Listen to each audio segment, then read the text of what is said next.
Ahlan wa sahlan marhaban bikum. Selamat datang, selamat bergabung dalam acara kajian Sahabat Al-Fatihah. Dan malam ini kita akan mengupas tafsir dan inspirasi suratul Fatihah. Dan pada malam ini kita memasuki ayat ke-6 dan ke-7. Dan inilah ayat yang menjadi tujuan utama mengapa kita mengikuti atau mengapa kita kemudian di dalam suratul Fatihah dibimbing oleh Allah Subhanahu wa taala untuk senantiasa terkoneksi dengannya, kemudian bermakrifat dengannya, dan kemudian akhirnya ibadah kita itu ya akan berbuah kepada ayat ke-6 dan ke-7. Dan ayat ke-6 dan ke-7 ini yang saya sebutkan ya, doa yang paling tinggi kedudukannya. Jadi ini adalah sebenarnya ayat doa. Jadi kita lupa ya bahwa sebenarnya di dalam suratul Fatihah ini ya ada ayat yang terkait dengan doa. Ya. Baik, sebelumnya tentu kita bersyukur kepada Allah pada malam ini kita dipertemukan kembali. Ya, alhamdulillah, dan selawat dan salam serta kita mohonkan kepada Allah agar tercurahkan kepada baginda Rasulullah SAW, pada keluarga, kerabat, sahabat beliau, pengikut beliau, dan mudah-mudahan dengan salawat itu kita mendapatkan syafaat beliau insyaallah. Jamaah bukan Allah, pada ayat ke-6 dan ke-7 ini kita menyaksikan redaksi ayat ini dimulai dari ya fi'lul amr atau kata kerja perintah, ihdi, yang sebenarnya dari segi bahasa berasal dari kata ahdi, hada yahdi, ya, hidayatan au huda, kemudian perintahnya adalah ahdi, yang artinya ya tunjukilah aku. Ya, di sini kata akunya ya, bukan aku. Di sini kemudian yang menjadi objeknya, maf'ulnya di sini adalah nah kami, ihdinas siratal mustaqim, tunjukilah kami. Nah, para ulama berpendapat bahwa walaupun ini fi'lul amr, kata kerja perintah, tapi ini bermakna doa ya kepada Allah Subhanahu wa taala. Jadi tentu kita tidak boleh memerintahkan Allah begitu ya. Tapi ini adalah redaksi doa kita kepada Allah Subhanahu wa taala. Nah, doanya bagaimana? Ya, ini kita akan kupas supaya kita menyadari, menghayati betapa amat sangat pentingnya ayat ke-6 dan ke-7 ini. Sekedar catatan saja, dulu pernah saya kupas pada saat mengupas buku tentang tiada salat tanpa Al-Fatihah ya. Saya jelaskan pada satu subbab di mana frekuensi bacaan Al-Fatihah kita ini ya itu boleh dikatakan ya dalam, kalau kita bandingkan dengan ayat Quran yang lain, maka itu yang paling tinggi ya. Paling tidak untuk sholat 5 waktu 17 kali kita membaca suratul Fatihah, atau membaca plus mendengar, karena ada juga pada saat kita menjadi makmum ada kemungkinan kita mendengar ya. Jadi ada fikih yang kita hanya mendengar saja gitu ya. Tapi ada sebagian besar kita membacanya. Nah, bayangkan 17 kali sehari semalam kita baca. Itu belum termasuk suratul Fatihah dalam sholat sunnah kita. Belum termasuk suratul Fatihah yang kita baca dalam keperluan tertentu. Jadi artinya doa ini berulang-ulang kita mohonkan kepada Allah Subhanahu wa taala. Nah, kalau kita gunakan nalar sederhana, sesuatu yang berkali-kali kita minta, itu artinya sesuatu yang amat sangat menentukan ya, vital bagi kehidupan kita. Ya, kalau kita perhatikan misalnya ya, keperluan kita untuk menghirup oksigen dibandingkan dengan minum air, dibandingkan mengkonsumsi makanan, itu lebih tinggi menghirup oksigen. Ya, kita melakukannya berulang kali dalam waktu sekian detik. Kalau minum mungkin barangkali bisa kita tahan tidak minum sampai 2-3 hari. Tapi kalau lebih dari 3 hari mungkin kita mengalami dehidrasi. Gitu ya. Kalau makan mungkin barangkali bahkan bisa seminggu 2 minggu kita tidak makan. Tapi kalau lebih dari itu juga kita akan mengalami kemudian kekurangan gizi dan bisa berakibat tidak berfungsinya organ-organ tubuh kita. ini menunjukkan kepada kita ya bahwa perbandingan ini oksigen itu lebih vital, itu maksud saya, dibandingkan air ya atau cairan, dan dibandingkan dengan konsumsi katakanlah makanan. Nah, artinya apa? Kalau kita analogikan dengan frekuensi penggunaan oksigen tersebut, maka kita bisa seolah-olah mendapatkan kesimpulan ya, bacaan suratul Fatihah yang intinya ada pada ayat ke-6 dan ke-7 ini itu adalah bagaikan oksigen buat kita. Artinya apa? Bahwa doa yang kita mohonkan kepada Allah pada ayat dan ke-7 adalah sebenarnya our own basic demand, our own basic need.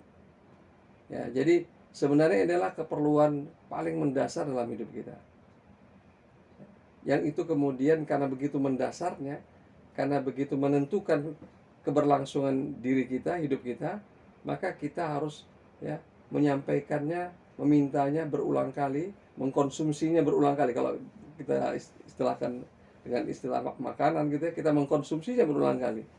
Nah, artinya apa jamaah Allah? Artinya kita bisa bayangkan kalau ada seseorang yang kemudian tidak mendapatkan apa yang didoakan dalam surah ini.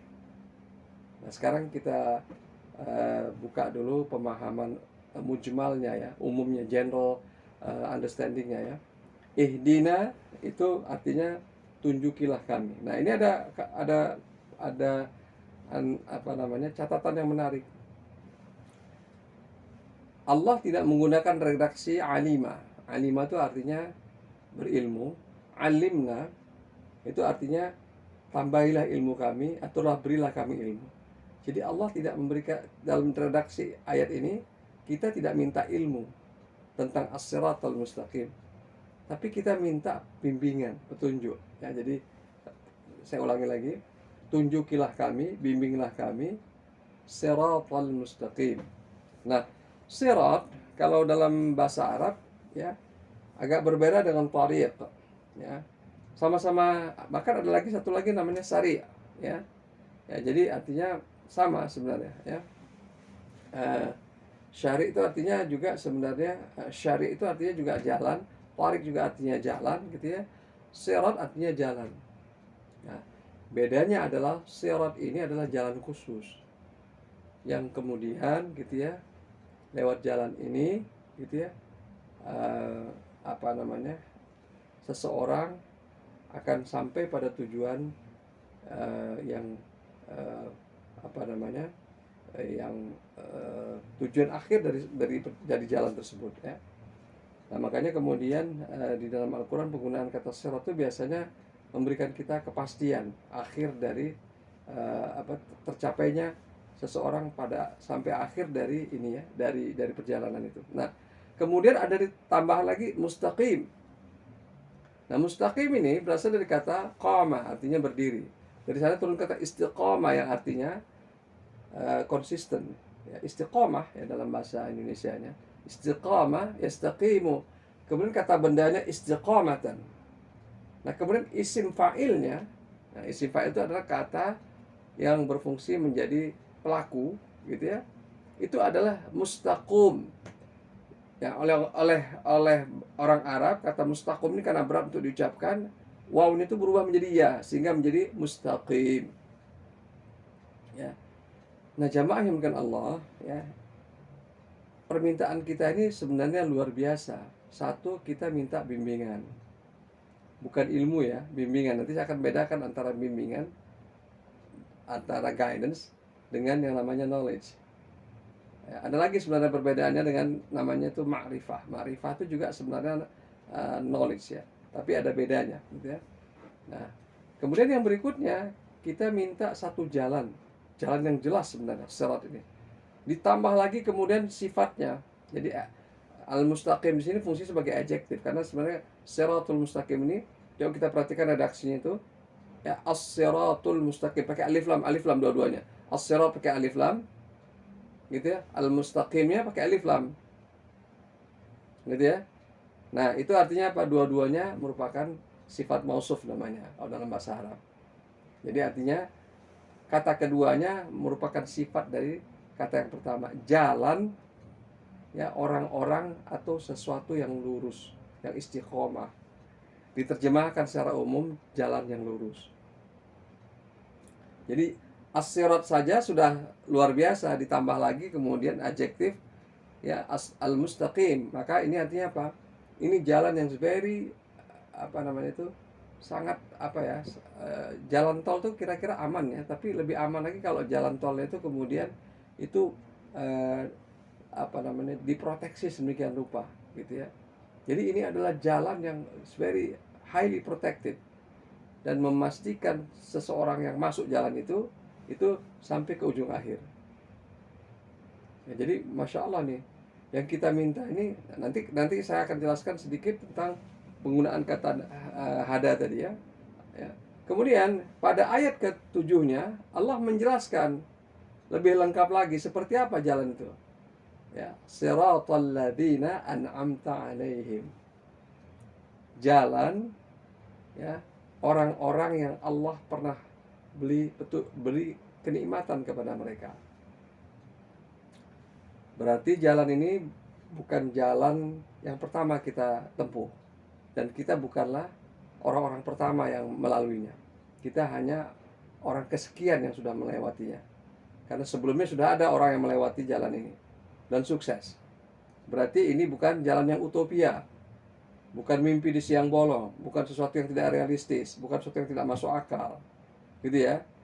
Nah, kemudian ada lagi yang menarik, jalan yang sebenarnya ya ini jalan yang dilalui oleh orang yang dahulu mendapatkan nikmat.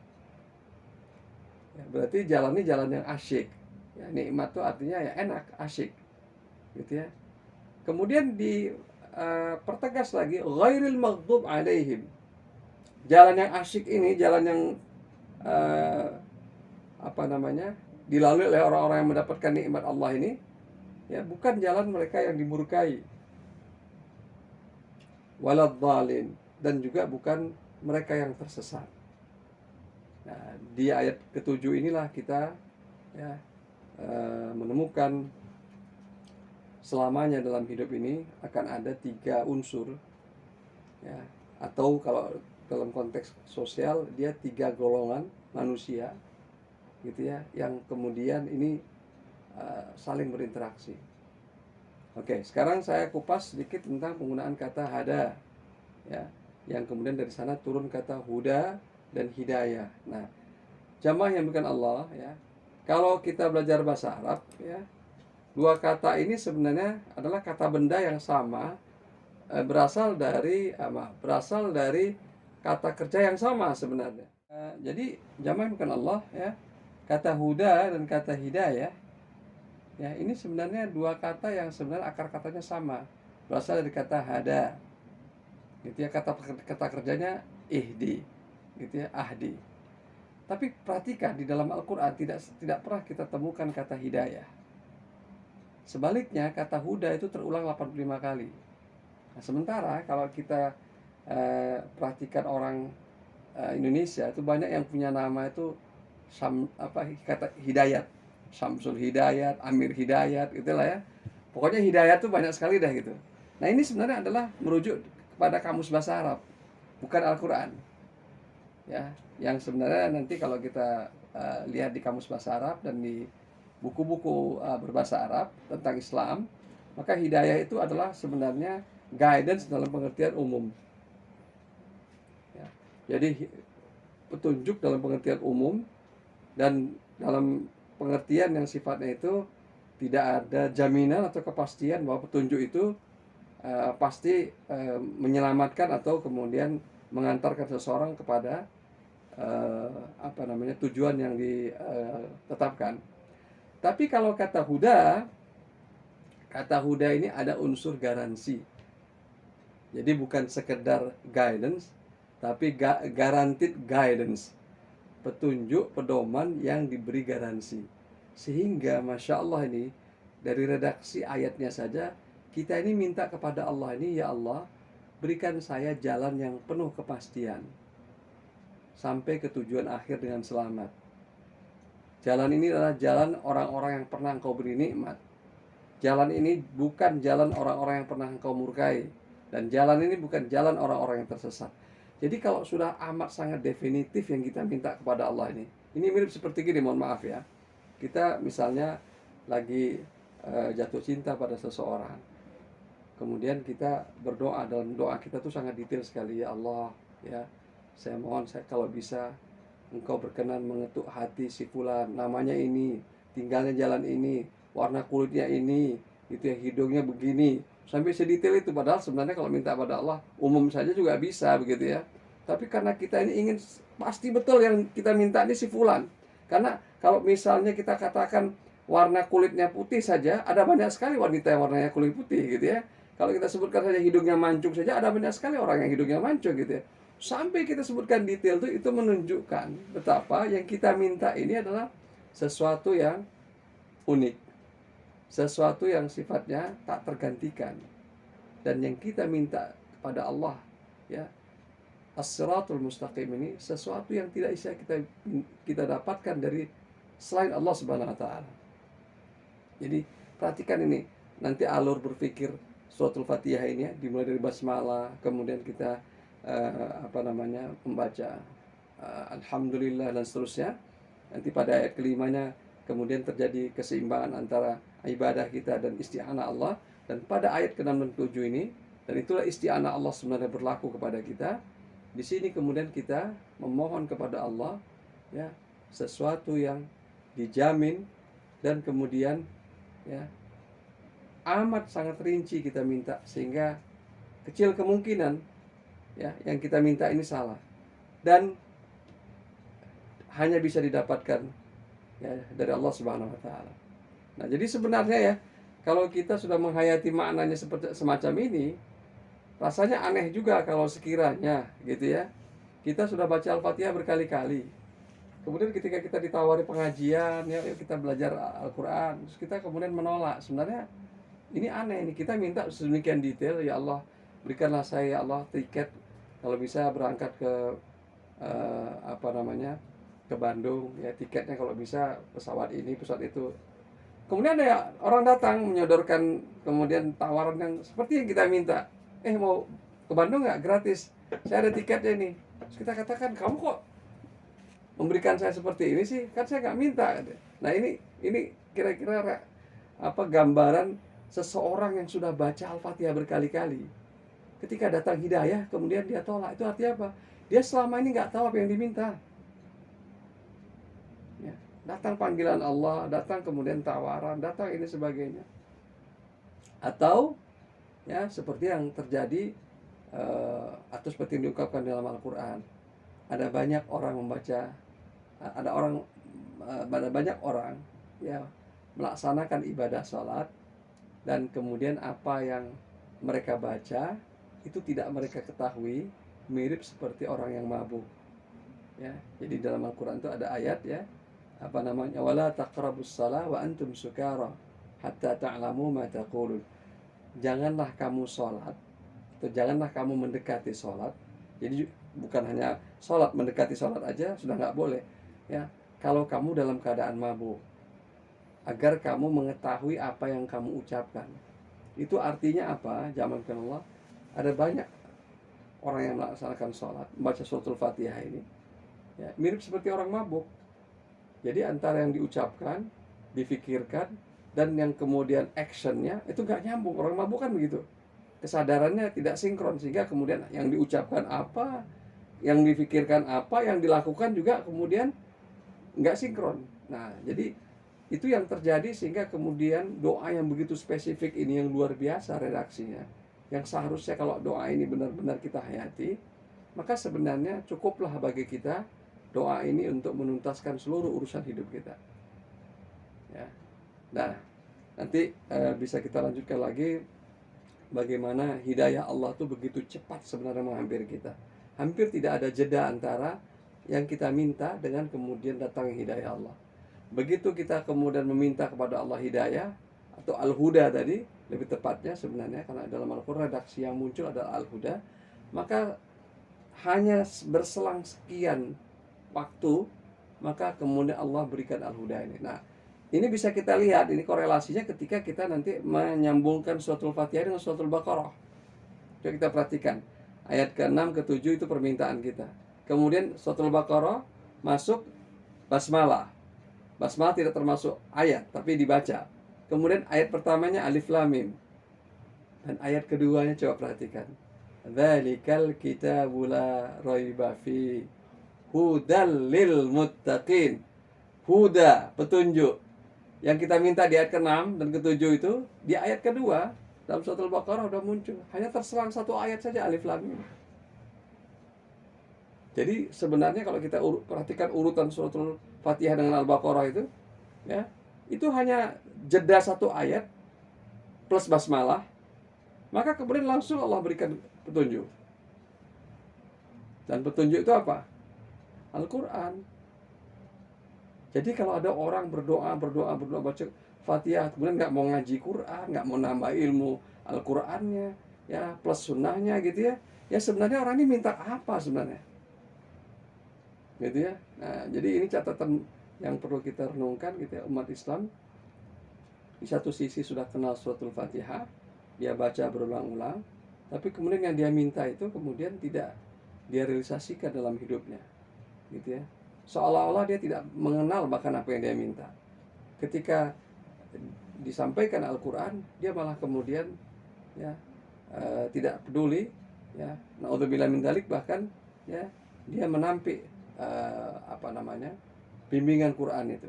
Jadi akhirnya dia menjadi orang yang jauh dari hidayah yang dia minta langsung kepada Allah Subhanahu wa taala. Nah, jadi ini catatan menarik buat kita yang sudah membaca suratul Fatihah, tapi kok kemudian ya ini tidak memberikan dampak yang signifikan bagi kehidupan kita. Padahal redaksi surah ini luar biasa, redaksi doa ini, dan disebutkan dalam hadits kursi yang sudah kita bahas pada pertemuan terdahulu. Ya, inilah yang diminta oleh hambaku. Ya, kita tahu bahwa suratul Fatihah ini bagaikan mekanisme komunikasi kita kepada Allah. Di satu sisi kita sebagai pihak yang berkomunikasi, dan sebagai lawan dari komunikasi kita adalah Allah Subhanahu wa taala. Dan kemudian ya Allah menyebutkan bahwa ini adalah bagianku dan itu adalah bagianmu, dan bagianmu adalah bagian hambaku adalah apa yang dimintanya. Dimintanya adalah ayat ke-6 dan ke-7. Jadi jamaah yang Allah ya. Artinya apa? Ayat ke-6 dan ke-7 ini kenapa selama ini tidak kemudian menimbulkan efek yang signifikan bagi kehidupan kita? Itu akhirnya bisa kita kembalikan lagi kepada ayat 1, 2, 3, dan 4 kita. Kalau ayat 1, 2, 3, dan 4 kita kemudian itu rendah kualitasnya, maka ayat ke-6 dan ke-7 ini akhirnya rendah juga yang kita dapatkan. Dan itu memenuhi hukum keseimbangan yang kita sudah bahas pada ayat ke-5 ya. Saya tampilkan lagi di sini. Bagaimana di ayat ke-5 itu bagaikan timbangan yang kemudian ini menjadi ukuran bagi kita. Seberapa besar seberapa tinggi kualitas ibadah kita, dan kemudian itu menjadi kemudian berbanding lurus dengan ya pertolongan Allah kepada kita. Ya, jadi ayat ke-6 dan ke-7 ini sebenarnya ya sebanding dengan ayat kedua, ketiga, dan keempat. Ayat pertamanya adalah koneksi kita langsung kepada Allah. Jadi kalau sekiranya bobot ilmu dan ma'rifatullah kita di ayat kedua, ketiga, dan keempat ini rendah, maka ini rendah. Kalau di 1 kilogram, ini 1 kilogram. Karena dia harus leveling nih. Kalau di sini 1 ons, ini 1 ons. Kalau di sini 1 ton, di sini 1 ton. Kalau di sini 1 triliun ton, di sini 1 triliun ton. Ini yang saya katakan ya, pertolongan Allah, petunjuk Allah itu seperti apa sebenarnya kepada kita. Itu sebenarnya artinya pertanyaan itu kembali kepada kita.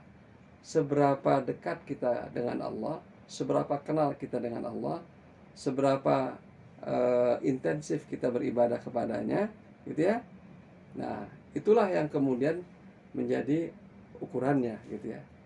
Nah, kita kemudian bisa melihat contoh-contoh manusia yang sedemikian rupa kualitas ma'rifatullahnya, keilmuannya, dan pengalamannya, maka kemudian Allah memberikan pertolongan, memberikan petunjuk juga selevel dengan, setara, sebanding, ekivalen dengan ya kualitas ibadah mereka kepada Allah. Gitu ya. Jadi inilah sebenarnya yang harus kita perhatikan ya dalam hidup kita ya. Dan artinya apa?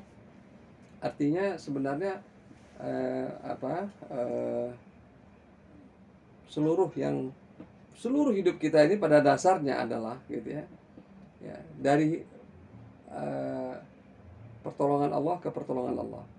Apapun hidup kita ini sebenarnya pada hakikatnya adalah dari pertolongan Allah ke pertolongan Allah berikut, gitu ya. Begitu kita sejenak merasa mampu berkuasa atas diri kita, maka sebenarnya pada saat itu ya kita dengan mudah akan eh, kehilangan kemampuan itu, walaupun Allah memberikannya dengan cara yang sangat sederhana sekali. Ya, saya ambil contoh begini ya. Kita melihat tubuh kita ini luar biasa. Ya, tangan kita, otak kita bekerja. Tahukah kita sebenarnya cukup ya virus yang kecil sekali, cukup mungkin beberapa sel saraf kita yang diganggu, gitu ya, itu bisa membuat apa yang kemudian menjadi eh, seolah-olah itu kemampuan kita hilang seketika, gitu ya. Dan di sanalah kemudian disebutkan dalam Al-Quran, bahkan orang yang kehilangan kemampuan seperti itu, la haula wala quwata illa billah, itu tangannya saja tidak bisa mengusir lalat yang hinggap di jemarinya, gitu ya, sampai seperti itu. Ya, betapa manusia itu sebenarnya pada hakikatnya nggak punya apa-apa, gitu ya, tidak punya kekuatan apapun sebenarnya, karena sesungguhnya semua kekuatan dia ya itu datang dari Allah Subhanahu Wa Taala. Ya, jadi sebenarnya ya, kalau kita sudah menghayati seperti itulah esensi dari ayat ke-6 dan ke-7 ini, maka tentu ketika kita membaca ayat ini, kita akan menyiapkan hati kita ya sewaspada mungkin, dengan kesadaran setinggi mungkin, agar kita berharap kepada Allah, doa yang kita panjatkan kepada Allah ini mustajabah, dan kemudian itulah yang menjadi ya jalan hidup kita manakala kita selesai membaca suratul Fatihah ini dan selesai melaksanakan sholat kita. Jadi orang yang sholat itu sebenarnya pada hakikatnya orang yang sudah selesai urusan petunjuknya, dia tinggal menjalani kalau memang dia jalani sedemikian rupa ya.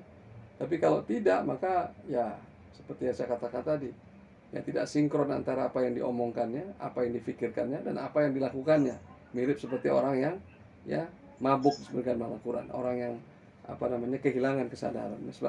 Itu sebabnya kita bisa memaklumi mengapa di dalam ibadah-ibadah Islam kita itu ya sebelum beribadah itu ada unsur namanya niat.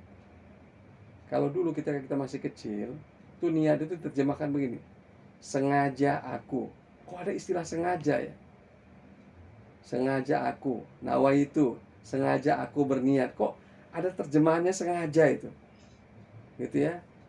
Itu sebenarnya terjemahan ini sebenarnya tidak kata nawa itu tuh artinya sebenarnya aku berniat sebenarnya, tapi sampai diterjemahkan sengaja aku itu maksudnya begini, zaman Allah, bahwa ketika kita melakukan satu amal ya, ibadah tertentu, kita sesadar-sadarnya melakukannya itu, bukan lagi lengah, bukan lagi bengong, lagi kemudian mungkin barangkali terkantuk-kantuk dan sebagainya. Sadar sesadar-sadarnya. Dan ketika kita kemudian membacanya, atau kalau dalam sholat itu ketika kita mengucapkan takbir, kita sadar sesadar-sadarnya. Jam berapa ini kita sholat? Sholat apa ini? Gitu ya. Kalau kita jadi imam, di belakang kita ini anak kecil atau orang tua, sadar sesadar-sadarnya. Karena kesadaran itu sudah dimulai sejak niat. Gitu ya. Jadi bukan kehilangan kesadaran gitu ya. Orang yang khusyuk itu nanti kita sudah bahas dahulu ya. Orang yang khusyuk itu adalah orang yang kesadarannya pada puncaknya, bukan kesadaran sedang turun-turunnya. Maka adalah salah kalau ada orang khusyuk sampai lupa rakaatnya. Itu berarti orang nggak sadar. Saking khusyuknya katanya khidmatnya sampai lupa dia rakaatnya. Nah, berarti dia sebenarnya nggak sadar. Yaitu khusyuk yang palsu gitu ya. Nah, kembali lagi kepada ayat ke-67 ini, maka jamaah dengan Allah ya. Marilah kita sekali lagi menghayati doa ini. Dan kemudian di dalam redaksi doa ini sebenarnya kita sudah meminta kepada Allah jalan petunjuk yang ya dijamin oleh Allah. Jadi huda itu beda dengan hidayah adalah ya, kalau hidayah itu adalah petunjuk yang sifatnya umum, tapi kalau huda ini adalah petunjuk yang sifatnya khusus dan diberi garansi oleh Allah. Ya, karena itu Coba perhatikan ayat kedua suratul Baqarah. Dzalikal kitab la raiba fi.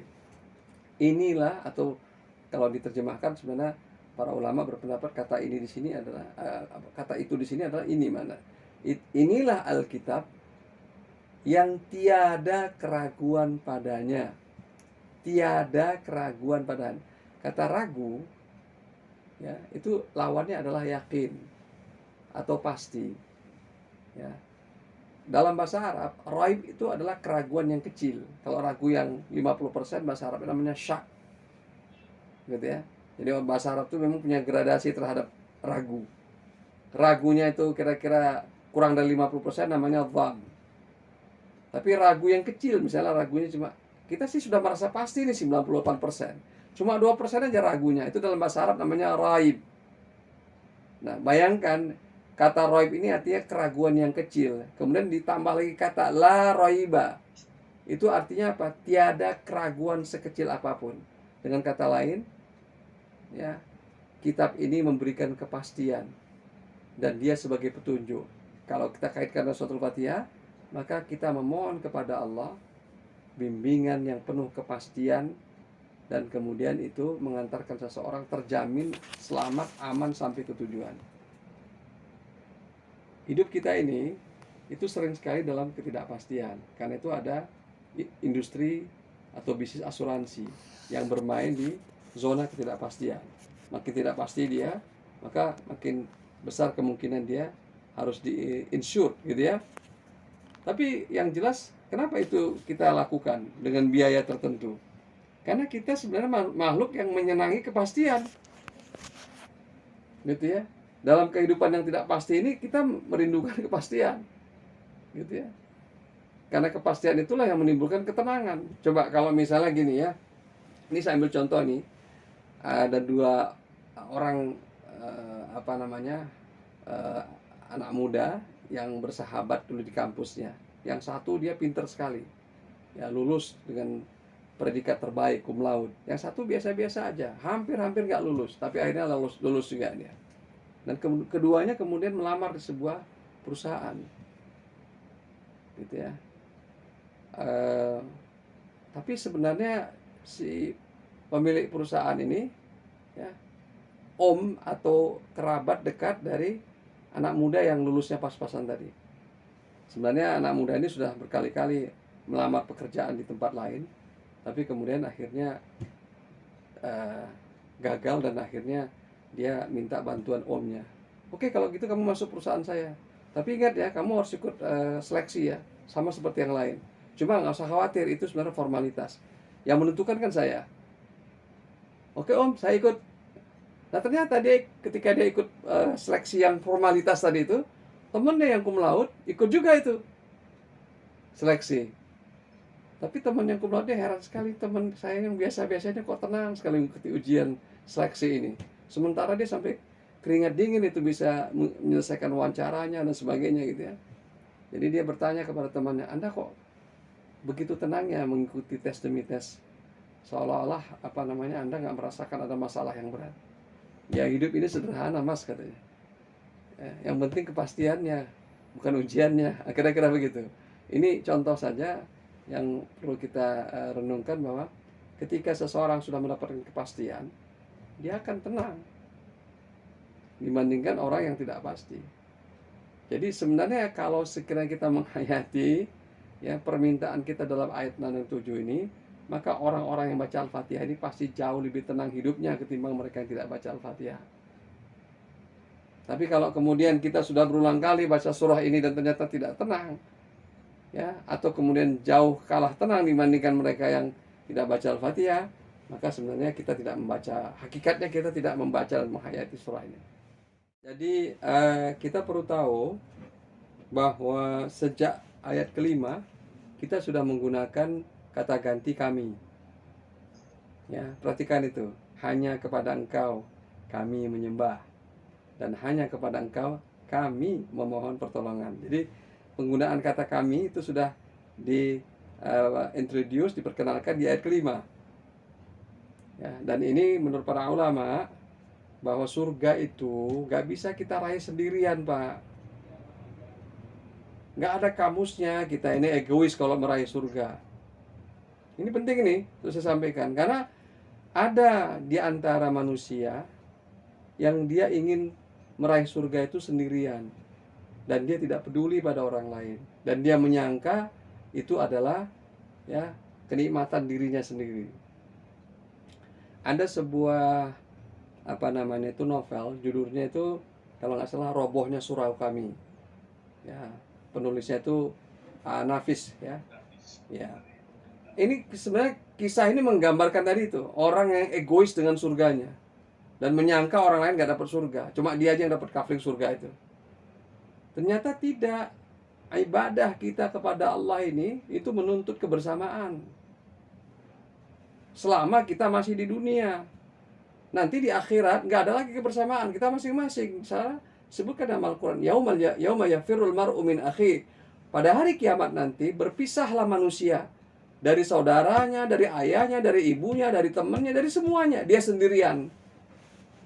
Nah, mumpung kita hidup di dunia ini, jangan sendirian, jangan egois. Ini penting sekali saya sampaikan, karena umat Islamnya banyak juga yang begitu berpikirnya. Dia menyangka bahwa Tuhan itu bisa didekati sendirian saja. Tidak. Kita harus bersama-sama. Dengan bersama-sama itu memperkuat kepastian kita untuk mendapatkan hidayah Allah. Jadi memperkuat. Nah, kebersamaan. Jadi artinya dalam Islam itu ya semangatnya adalah ya kolaborasi. Ya, bahwa kita tidak sendirian sebenarnya. Ya, itulah sebabnya para nabi dan rasul juga diturunkan Allah atau diutus Allah itu bagaikan keluarga besar. Coba satu sama lain punya hubungan semua. Gitu. Itu menunjukkan bahwa mereka ini sebenarnya apa namanya itu tidak sendirian, gitu ya. Tapi sebenarnya dalam jumlah yang sangat besar. Bukan hanya satu nabi, gitu ya, bukan hanya satu rasul, begitu ya. Yang disebutkan dalam Al-Quran hanya 25, tapi yang tidak tersebutkan jumlahnya banyak sekali. Artinya Allah memberikan petunjuk itu, ya itu harus kita raih bersama-sama. Itu yang pertama ya. Kemudian yang kedua, gitu ya, bahwa apa namanya itu, kenapa kita memohon petunjuk? Nah, bedanya dengan ilmu itu begini. Ini contoh ini. Misalnya Pak Ukan nanya ke saya, Ustadz, saya kapan-kapan datang ke rumah Ustadz lah. Saya katakan, boleh aja. Kalau Bapak mau tahu alamat saya, ini saya kirim ya, lewat WhatsApp, saya kirim ini. Nah, ketika Pak Ukan mendapatkan alamat saya itu namanya dapat ilmunya. Kita dapat datanya atau infonya kan, itu namanya dapat ilmu. Apakah Pak Ukan sampai ke rumah saya? Belum tentu. Itu sebabnya orang berilmu belum tentu kemudian sampai kepada terminal akhir. Dan orang berilmu belum tentu selamat. Walaupun orang berilmu itu lebih mulia dari yang kurang berilmu, tapi tidak menjamin keselamatan ilmu itu. Yang menjamin keselamatan itu adalah hidayah atau al-huda ini. Yang kita minta ini adalah jaminan keselamatan perjalanan. Itulah yang kita gunakan istilah ya ihdi. Ya. Jadi bayangkan yang kita minta ini bukan ilmu. Jadi istilah begini, orang bodoh pun bisa masuk surga. Asalkan dia ya mendapatkan jaminan dari Allah. Sehingga artinya apa? Yang didahulukan dalam agama ini bukan ilmu di awal tuh, tapi ikutilah jalan yang pernah ditempuh oleh orang yang pernah mendapatkan nikmat. Siapa itu? Para nabi dan rasul, minan nabiyyin wasiddiqin wasyuhada'i wasal. Gimana nih sebenarnya perilaku mereka? Apakah mereka mendekati agama ini dengan knowledge dulu? Dengan nalar dulu? Tidak. Lihat Nabi Ibrahim. Nalarnya ketika dicoba untuk mencari Tuhan, mengenal Allah, gitu, mengenal Tuhan pada saat itu, akhirnya jalan buntu. Kemudian dia menemukan jalan pintas agar mendekati yang maha kuasa ini. Apa itu? Ketika dia menyerahkan total hidupnya. Itu yang disebut dengan Islam. Nah, kita juga demikian. Ketika kita ingin mendapatkan hidayah Allah ini, bukan knowledge yang kita minta, tapi wes karepmu Gusti Allah. Pokoknya aku sampai surga.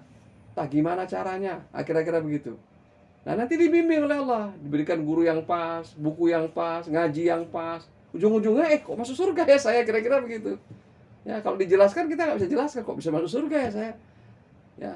Nah, yang kita minta itu adalah yang seperti itu. Daripada kita minta jangan detail jalannya seperti apa sih, ini bagaimana sih sebagainya. Tapi ujungnya tersesat. Nah, makanya dalam Islam itu bukan pertanyaan yang kita perbanyak seperti Bani Israel. Pertanyaan, tapi mereka nggak mengamalkan, gitu ya. Tapi juga bukan seperti orang-orang yang sesat. Kalau di dalam tafsir Ibnu Katsir, orang-orang Nasrani, apa itu? Hanya mengandalkan ketaatan, kepatuhan. Tapi nalar tidak digunakan. Yang benar itu adalah nalar digunakan, tapi jangan kemudian kita, gitu ya, melampaui keputusan Allah. Nalar harus digunakan, gitu ya. Tapi keputusan Allah adalah yang tertinggi. Nah, disitulah kita menyerahkan sepenuhnya diri kita kepada Allah. Dan itulah kemudian jalan yang paling praktis agar mendapatkan petunjuk Allah. Itulah agama kita. Jadi agama kita ini adalah jalan pintas yang Allah berikan. Ya, seperti itu Pak kira-kira ya. Jadi dan itu harus dilakukan bersama-sama, tidak sendirian. Ya, kita mungkin sudah mengenal ya istilah tasawuf ya, yang kemudian jalan itu disebut dengan tariqah, gitu ya.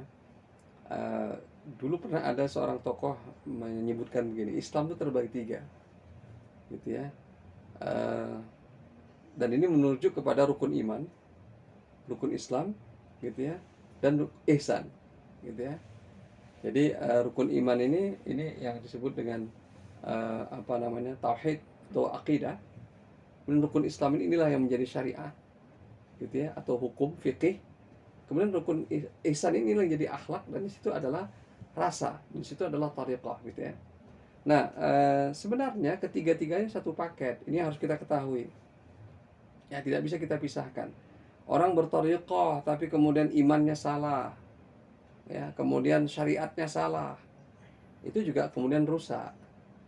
Dan di situ juga yang jadi kritik banyak orang yang mengikuti thariqah, gitu ya, tapi kemudian syariatnya itu diabaikan, gitu ya.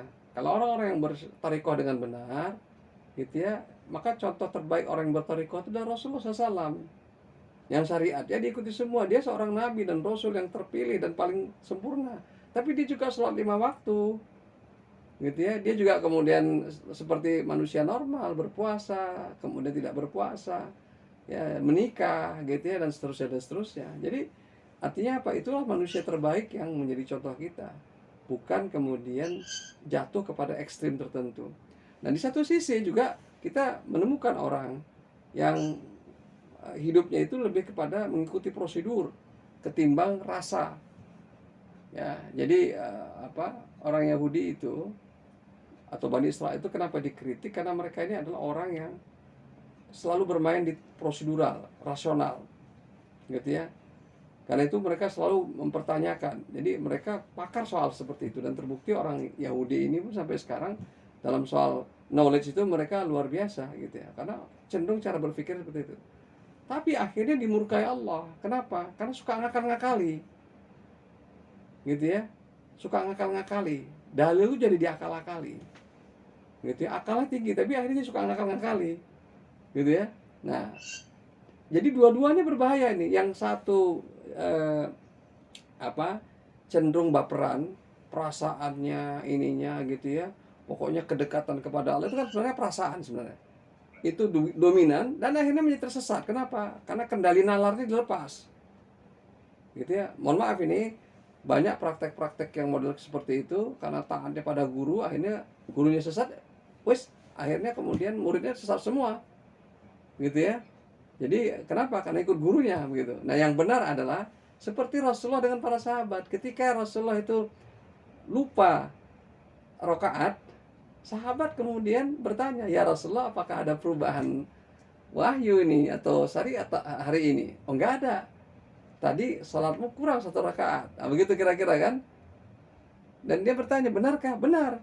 Tapi saya tadi," sahabat-sahabat terkemuka nggak berani menanyakan Nabi. Yang bertanya ini adalah namanya digelari dalam hadits itu Dzul Yadain. Seseorang yang tangannya lebih panjang dari tangan-tangan orang biasa. Maksudnya fisiknya itu memang agak berbeda. Dan dialah yang berani bertanya kepada Rasulullah, "Ya Rasulullah, ini..." Maka kemudian ada sujud sahwi. Dan itulah dalil yang dijadikan dasar kenapa kita harus sujud sahwi kalau kita lupa rakaat. Nah, kenapa Nabi diberikan Allah izin lupa ini agar dia menjadi contoh manusia biasa. Ada lupanya manusia itu, bukan manusia super.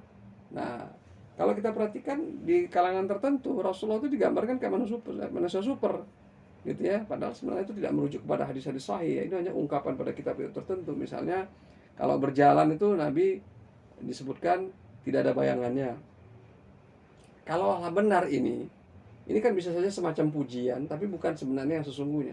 Kalau benar sejak awal Nabi itu nggak ada bayangannya, mestinya ayahnya ibunya sudah kagum, kakeknya sudah kagum, Abu Talib sebagai pamannya sudah kagum. Kenapa? Ada anak kecil yang ada bayangannya itu jalan, gitu ya. Kalau benar ini, gitu ya. Nah, jadi yang benar itu adalah itu ungkapan ekspresi pujian, tapi kemudian akhirnya diyakini menjadi sesuatu yang berlebih-lebihan, gitu ya.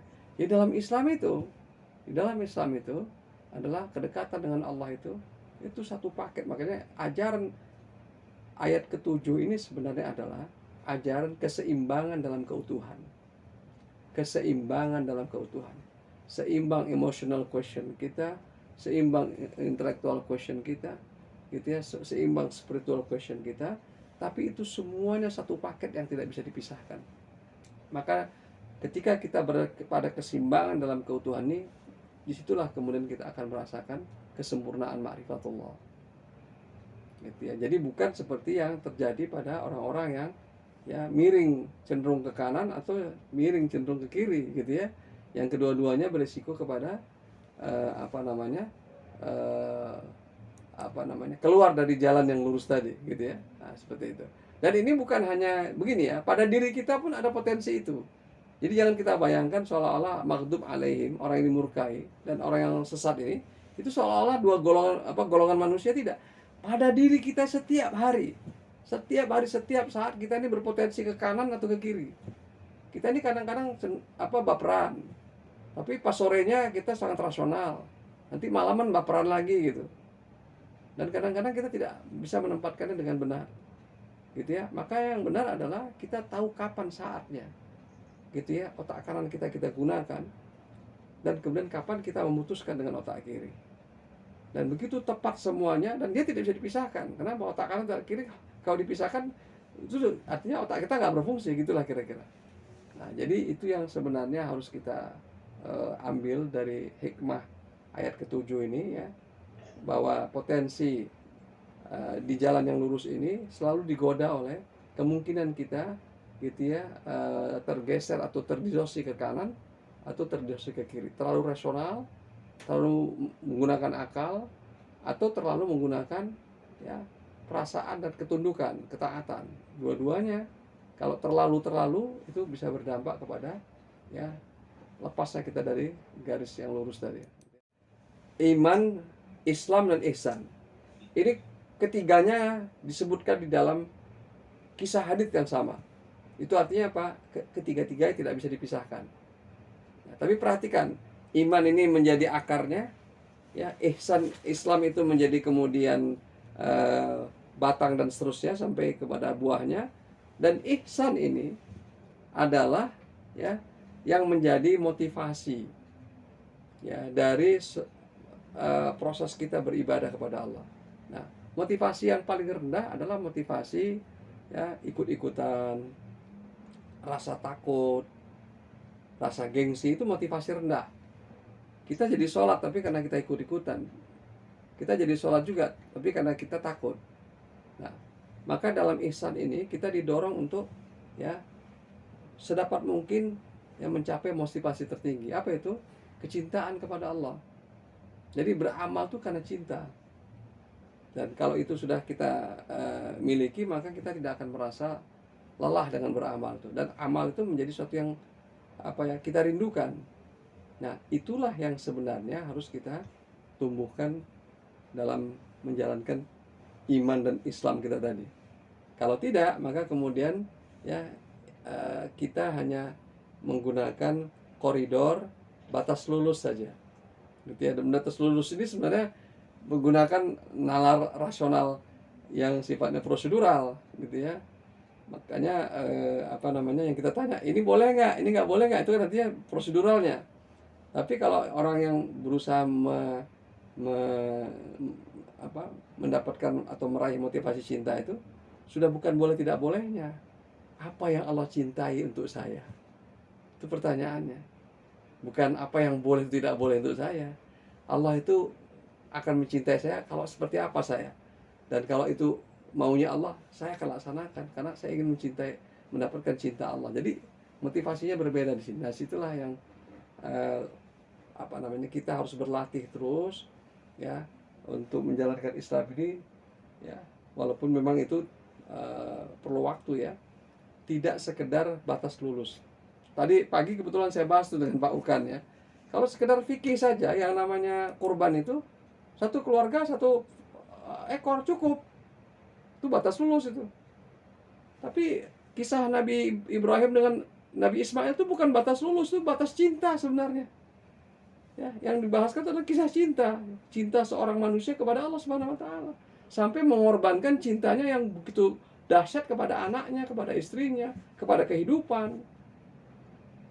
Jadi bukan batas sekedar hukum fikih gitu. Nah, di kita ini terus terang kalau terlalu dominan yang dibahas tentang fikihnya saja, maka jadinya kita ini orang yang suka ini cari-cari celah. Nah, kalau fikihnya gini kita boleh nggak begitu. Nah, jadi tadi batas lulus tadi. Nah, jadi sekali lagi batas lulus diperlukan, gitu ya.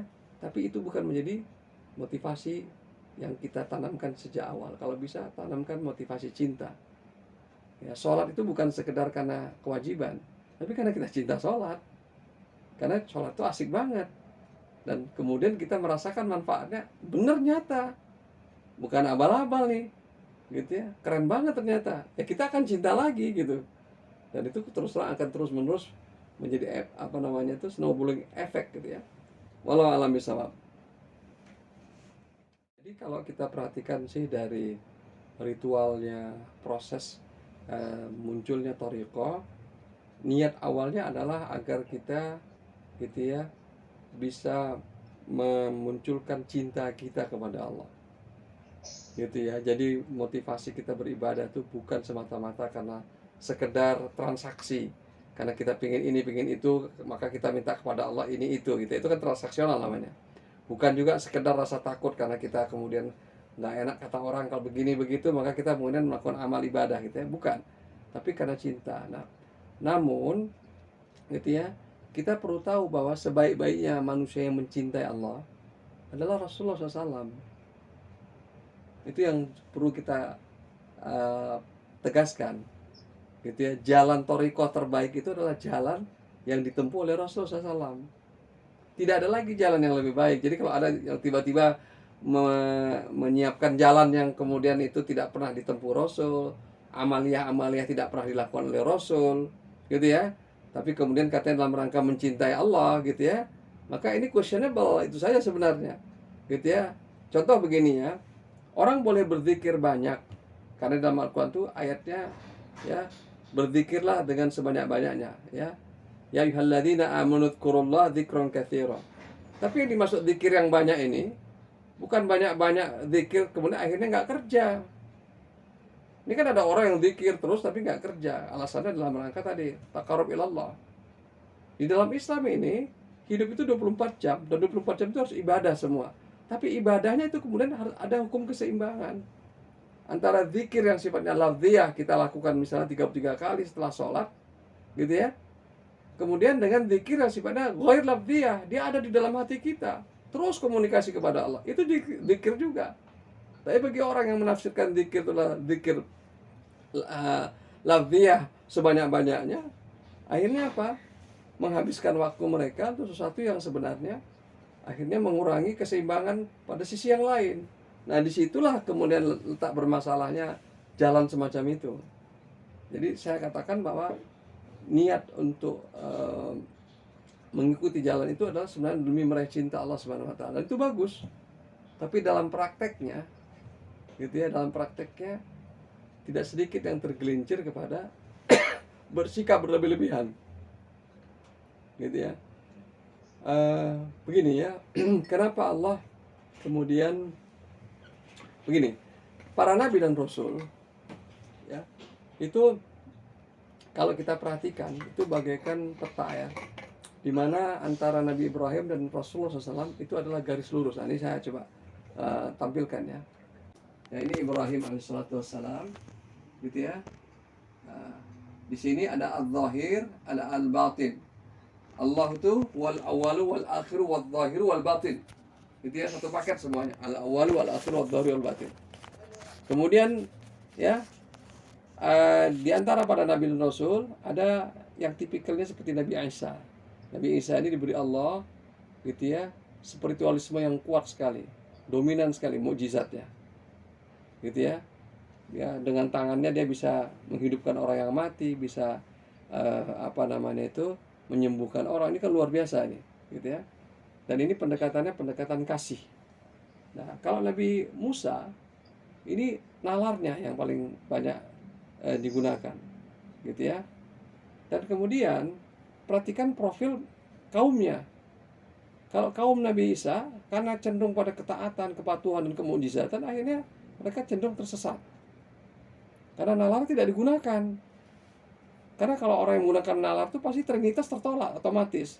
Mustahil ada 3 raja dan tiga-tiganya akur, itu mustahil, gitu ya. Tapi karena nalar tidak digunakan, maka kemudian mereka akhirnya tersesat. Nah, demikian juga dalam Islam itu, kalau kita masuk dalam satu aktivitas yang nalar itu dihentikan. Contoh begini ya, mohon maaf ini, kadang-kadang kalau di dunia thariqah itu kadang-kadang ada cerita-cerita yang hampir di luar nalar, gitu ya. Misalnya, Anda kok nggak sholat Jumat, gurunya kok nggak sholat Jumat, oh dia sholat Jumat di Mekah, gitu ya. Ya kalau misalnya kelihatan di Mekahnya, gitu ya, ya it's okay. Tapi kemudian kalau tidak kelihatan, siapa yang bisa menggaransi dan siapa yang bisa mengaudit bahwa benar-benar gurunya ke Mekah, gitu ya. Nah, jadi hal-hal semacam ini kadang-kadang tuh muncul sebagai dampak dari kepatuhan kepada guru yang luar biasa, seolah-olah kemudian yang dialami guru itu pasti adalah suatu keajaiban, gitu ya. Dan kemudian seolah-olah itu adalah bentuk kesaktian yang datang dari Allah Subhanahu wa taala. Tapi di situ juga kemudian resikonya dia tersesat. Nah, sebaliknya, mereka yang nggak percaya begitu-begituan, yang minta bukti dan sebagainya, ya, kaum rasional, dan kita umumnya kaum rasional sekarang ini, gitu ya, itu juga akhirnya sering pontang-panting hidupnya. Kenapa? Ada banyak sekali ujian kehidupan yang nggak rasional, gitu ya. Nah, akhirnya apa? Yang benar itu adalah dua-duanya harus kita ini kan. Ya, jadi kecintaan kepada Allah itu ya paling baik ya didekati dengan jalan yang ditempuh oleh Rasulullah, dan Rasulullah ittiba kepada jalan yang ditempuh oleh Nabi Ibrahim alaihissalam. Apa itu? Ya, ketika kita mengatakan kepada Allah, aku menyerah kepadamu ya Allah sepenuh hidupku. Jadi menyerah itu artinya apa? Kita berupaya sedapat mungkin setiap detik hidup kita ini ibadah. Kita berupaya mindset kita sedapat mungkin itu mindset yang Qur'ani. Kita berupaya sedapat mungkin seluruh aktivitas kita yang mendatangkan manfaat. Berupaya ya, artinya apa? Karena kita ini manusia, jadi artinya apa? Kadang naik, kadang turun, tapi ada upaya itu menunjukkan kita terus ke arah yang yang sudah kita tetapkan. Ya, tidak bergeming, tidak bergeser arahnya, hanya upayanya bisa naik turun, tapi arahnya sudah benar, gitu ya, seperti itu. Jadi ya saya hanya menyarankan begini ya, sebaik-baiknya thariqah itu adalah thariqah Rasulullah SAW. Dan Rasulullah itu kalau kita amalkan ibadah-ibadah yang beliau sebutkan dalam hadis, lebih dari cukup. Misalnya begini, Nabi pernah didatangi seseorang, ya, orang ini kemudian minta nasihat Nabi, dan Nabi menyebutkan, kamu laksanakan sholat. Jadi rukun Islam saya sebutkan, hanya itu Rasul, hanya itu. Maka dia pulang dan dia katakan dia akan sebarkan Islam ke kampungnya, gitu ya. Dan kata Nabi, orang itu akan masuk surga walaupun dia hanya menyelesaikan minimal saja, ya, nggak perlu sholat sunnah, nggak perlu ini sebagainya, dia akan masuk surga, gitu ya. Artinya apa? Batas minimal masuk surga itu adalah tadi rukun iman tadi. Kalau sholat 5 waktu, nggak sholat sunat loh nih, nggak sholat tarawih nih, nggak usah witir nih, kira-kira itu dijalankan saja cukup sebenarnya, gitu ya. Tapi kita ini kan pingin lebih, gitu ya. Nah, lebih itu karena apa? Karena motif kita cinta, bukan sekedar ingin mendapatkan batas lulus. Jadi karena itulah kemudian kita nambah lagi sholat sunnah. Itu yang disebut dalam bahasa Arab namanya nafilah. Nafilah itu ya sholat atau bukan sholat, ibadah tambahan. Yang kalau bahasa dagang itu begini, kalau kita berdagang, kita dianjurkan sebagai pedagang itu melebihkan sesuatu yang kita jual itu. Jadi misalnya gini ya, orang sudah sepakat nih beli 1 kilo, kita tambah sedikit. Sebagai apa? Bentuk kasih sayang kita kepada si pembeli. Nah, kira-kira seperti itu kita kepada Allah. Allah minta 3, kita kasih 5. Supaya sayang dia kepada kita. Gitu ya. Allah cuma minta kita sholat wajib sebenarnya. Tapi kita tambah sunnahnya. Nah, di dalam hadis sahih, hadis qudsi disebutkan, orang yang biasa beramal itu ekstra kepada Allah, itu akan mendatangkan cinta Allah. Dan kalau Allah sudah jatuh cinta, maka gitu ya, pendengarannya bagaikan pendengaran Allah, penglihatannya bagai penglihatan Allah. Kemana dia berjalan itu semua dalam bimbingan Allah. Dan hati-hati dengan orang seperti ini.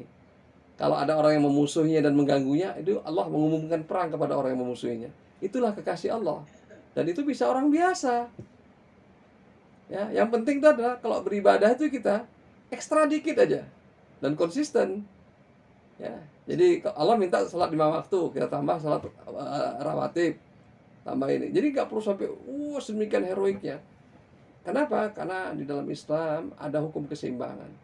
Ketika kita terlalu heroik menjalankan ibadah ritual kita, tapi kemudian kita melepaskan aktivitas yang lain yang sebenarnya itu bagian dari hidup kita, maka yang namanya mizan keseimbangan itu terganggu. Dan itu akhirnya membahayakan keselamatan kita. Nah, makanya Nabi melarang sahabat-sahabat yang mau puasa seumur hidup, yang nggak mau beristri seumur hidupnya, yang nggak mau tidur malam seumur hidupnya, itu dilarang oleh Nabi.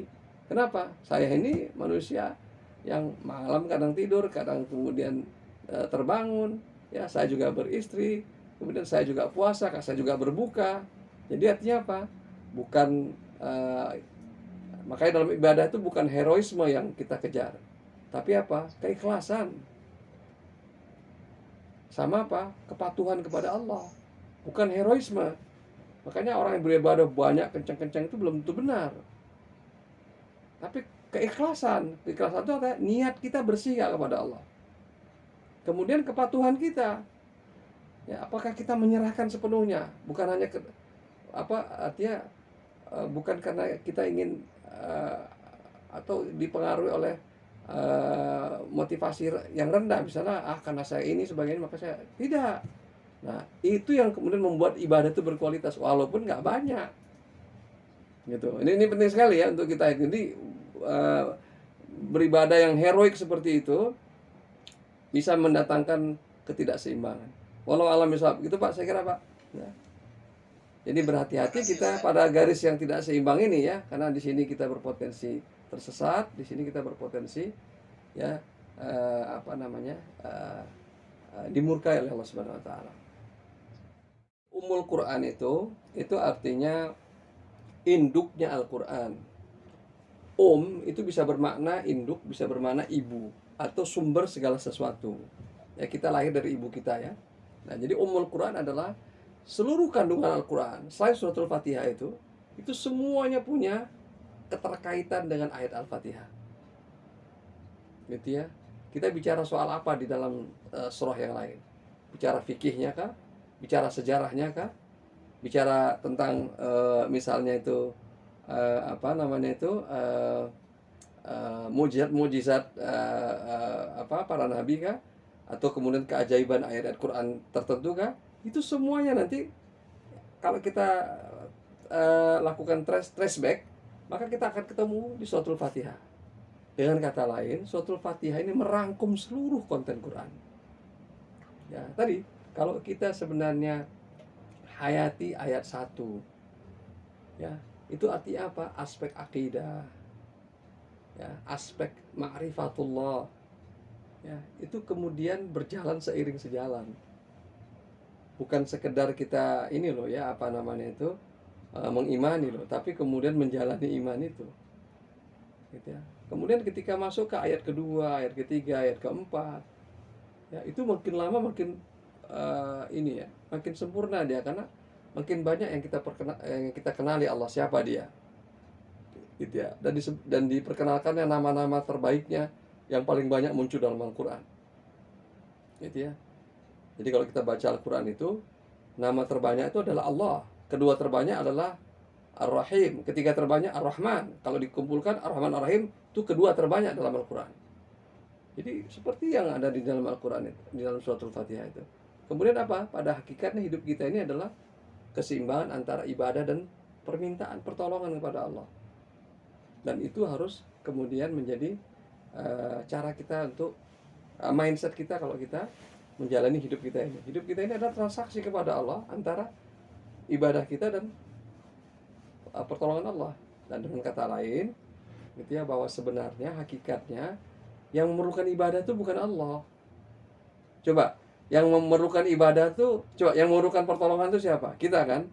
Dan Allah mensyaratkan kalau kita mau minta pertolongannya, maka kamu seimbangkan ibadah kamu. Nah, pertanyaannya, yang memerlukan ibadah itu siapa sebenarnya? Bukan Allah, karena Allah tidak memerlukan ibadah itu. Ibadah itu kita lakukan agar kita mendapatkan isti'anah, pertolongannya. Gitu ya. Sama seperti begini. Di dalam Al-Quran disebutkan, Innallaha ashtara minal mu'minina anfusahum wa amwalahum bi'anna lahumul jannah. Allah membeli, ya, hati, Allah membeli hati dan Innallaha ashtara minal mu'minina anfusahum. Allah membeli diri dan harta orang beriman dengan surga. Coba perhatikan di sini redaksinya. Ya, Allah itu sebagai buyer, gitu ya. Yang dia beli adalah diri dan harta manusia. Kemudian sebagai bayarannya apa? Surga. Dengan kata lain, dalam transaksi ini ada keseimbangan antara harga diri dan harta kita dengan surga yang Allah berikan. Seberapa besar harga diri kita yang kita persembahkan kepada Allah, seberapa besar harta kita yang kita persembahkan kepada Allah, kira-kira selevel itulah surga yang Allah berikan kepada kita. Nah, sekarang dengan logika yang sama, ini berlaku di dunia. Kita kalau nginap di hotel yang mewah, yang berbintang sekian, pasti lebih mahal daripada hotel biasa. Padahal surga yang dijanjikan Allah pasti lebih mewah dari hotel yang paling mewah di alam semesta ini. Tapi kemudian kita menghargai dengan murah. Dan kita seolah-olah dalam mindset kita, nggak apa-apa lah segini aja. Toh Tuhan juga maha tahu. Ini logika yang salah, ini nggak sehat. Ya, logika yang sehat itu adalah kita harus bayar dengan harga mahal. Ada lagi logika begini nih. Kalau urusan agama kita sering sekali mentakhirkan. Saya pernah ikut satu forum, doa itu dibuat di akhir. Saya katakan, kenapa di akhir? Seolah-olah kita ini baru minta kepada Allah setelah semua urusan selesai. Yang benar itu adalah di awal, sebelum urusan itu bermasalah. Karena sesungguhnya dia yang tahu masalah dan dia juga yang tahu salah menyelesaikannya. Jadi Islam itu ajarannya sebenarnya seperti itu ya. Nah, itulah yang dikandung dalam suratul Fatihah dan seluruh konten Quran. Itu sebenarnya memuat rincian dari ayat demi ayat di dalam suratul Fatihah itu. Ya, dan puncaknya adalah seluruh konten Quran itu adalah Al-Huda yang kita minta. Nah, nanti kalau kita baca Quran, salah satu di antara nama Al-Quran itu adalah As-Sirat. Jadi ketika kita memohon kepada Allah, ihdinas siratal mustaqim, itu artinya apa? Kita bergegas-gegas untuk cari ilmu Al-Quran. Bergegas-gegas kita mendatangi masjid-masjid taklim. Kita mintanya kan itu. Bergegas-gegas kita berusaha untuk investasi hidup kita ini agar kita mendapatkan cahaya Allah itu. Nah, kalau yang sekarang terjadi kan tidak demikian. Kita minta, tapi kita bergegas-gegas ke urusan yang lain, gitu ya. Nah, jadi akhirnya apa ya? Yang kita minta tidak sesuai dengan yang terjadi. Saya akan rangkum ya dari ayat 1 sampai 7. Yang intinya adalah, ayo kita dengan suratul Fatihah ini ya, kita buktikan ya bahwa surah ini benar-benar menjadi pembuka Al-Quran, pembuka hidup kita ya, pembuka keselamatan hidup kita, pembuka peruntungan hidup kita, dan juga pembuka surga kita ya. Bukan sekedar dia ya menjadi surah yang kita baca sebagai pembuka Al-Quran. Nah, jadi Karena itulah kenapa dia ditempatkan Allah menjadi surah yang masuk dalam rukun sholat atau wajib sholat. Kita baca berulang kali, gitu ya. Yang kalau sekiranya kita benar-benar menyelami makna, ya, isi konten surah ini, maka sebenarnya selesai sudah hidup kita ini, gitu ya. Kita tinggal melakoni saja dengan yang ada dalam kehidupan kita. Sekian, terima kasih. Kita tutup dengan doa kafaratul majelis. Subhanakallahumma wa bihamdika asyhadu an la ilaha illa anta astaghfiruka wa atubu ilaik. Wassalamualaikum warahmatullahi wabarakatuh.